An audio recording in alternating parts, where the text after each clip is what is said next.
Orduan, astoa, soka eta guzti hartu, argitxo eta biok, eta joan ginen mendian gora, behera. Gero, zelek batera gertu ginen, bertan lore bilu bat zauden, eta gero lore jasotzen ginen. Gero, egarri ginen baita ere, eta ura eran genuen. Eta ibili, eta ibili, eta ibili, eta ibili, eta ibili, urrutian oraindik, basarri bat ikusi genuen. Eta pertsona batzuk jolasean. Gozen egin ginen eta bertara joan ginen. Gozea egin bat. Han, bertan, hiru pertsona zen. Asko nintzen antxiketzen. Gero, Inak izeneko neskatila bat eta Mohamed izeneko mutiko bat. Biak anaiara bat ziren. Beraiek jolastu genuen.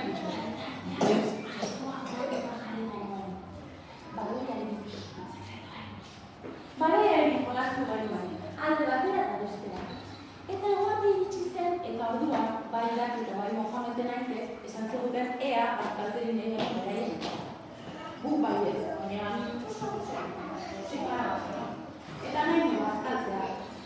Eraien etxean, bagarren egin duten guztiok batera, baina lehena ditxo, magiarekin, gontun bat idatzi zuen. Esan ez zorentzi hori ez ginela etxera joango bazkaltzera. Abisatu egin behar da. Orduan, han bazkaldu genuen, eta jada eguzkia istutatzen hasi zen. Orduan, etxea gorria egin. Eta nire oso nekanotan izan, izina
argitxok zezategun. Ohera sartu nintzen, eta piztu bezala begiak. Zuek nola egiten duzuen, begiak itxita eta...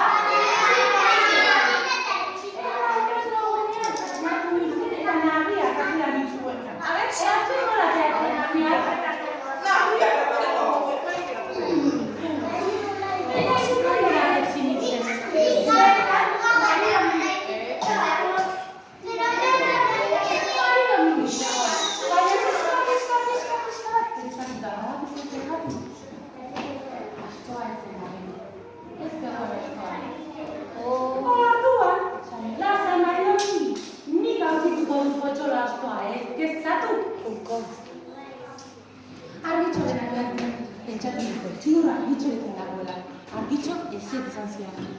Olentzero, galdetuko diren bada ez badarte.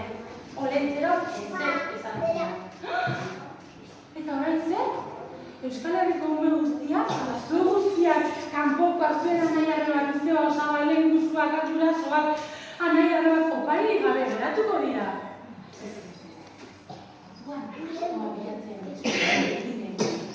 Basuan gora eta bera, zelaian gora eta bera, herrira jetxi ginen, ez zegoen. Arratsaldean herrira ere ginen, asko guztiak gola hartu, eta ez zen agiri gure potxolo. Ez